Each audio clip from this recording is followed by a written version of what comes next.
here we are in the start of the work week, and a lot of folks just covet being able to get the job done and just plow on forward. And now, if you're a workaholic, we don't have the greatest news for you today. There's a new study out that says if you're a workaholic, you could be more prone to suffer from OCD, anxiety, and depression. Great news to start your work week. If you're already a workaholic, I know you're already at work at your desk. We're joined now by workplace expert Michael Ray Newman. Good morning. How are you? Good morning. How you guys doing? Well, I'm a little disturbed that when we're all in a workaholic mode, it might mean bad things for our psyche. Right. Well, we have found that a lot of times because of the influx of customers coming back and business starting to thrive, and companies are really holding off on hiring and they're putting a lot of pressure, and those high performers are starting to show some stress. So it may not be workaholic by choice. It might be a everybody else has been downsized, you're the only one left workaholic situation.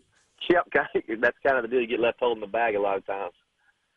What's scary about this is there was a Gallup poll done back in 2015, and it said 7 out of 10 workers are disengaged in the workplace. So if you'll think of a 10-seater bicycle, and there's 3 guys in the front that are pedaling like crazy, and that same survey said there's actually 2 out of those 10 that are actively disengaged. So you have 5 people that are not pedaling, 2 in the back are actually hitting the brakes, and the 3 in the front are pedaling like crazy.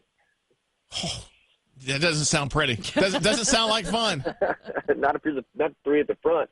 But the problem is when we suffer from, those workaholics are suffering from burnout, and even some of those guys, and that's when the disorders start bubbling to the top, is when you put too much on the worker. You don't pay attention to the high performers a lot of times because you really are worried about the guys that are disengaged, the problem children, if you will. And it's really important for us managers and leaders to step in and make sure you're engaged with your high performers, make sure they're okay.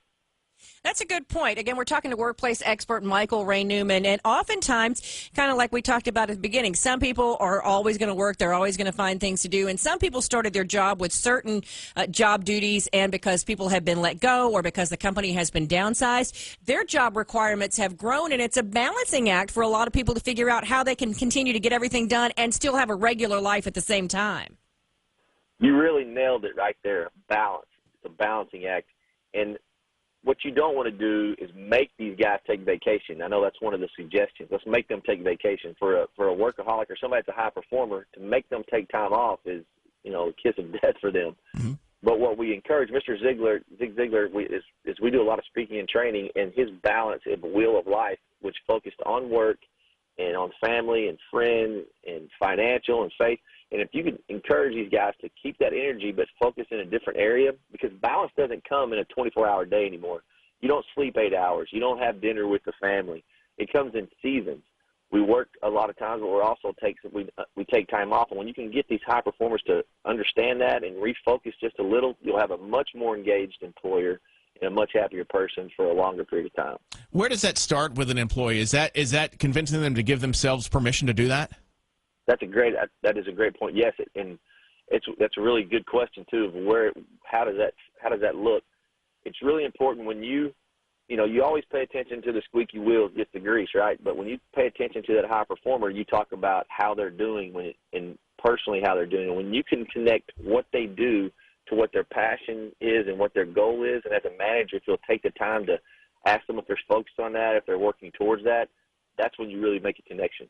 That's a good point, because sometimes the toxic employee or the whiny employee gets all the attention and the manager does have to deal with them. But the person, moving along every day, doing their job the way they're supposed to, and most oftentimes a little better, sometimes they're not noticed at all. That's what we do. Most of the time when we do training, that's exactly what happens. Managers feel overwhelmed now because so many customers are coming back.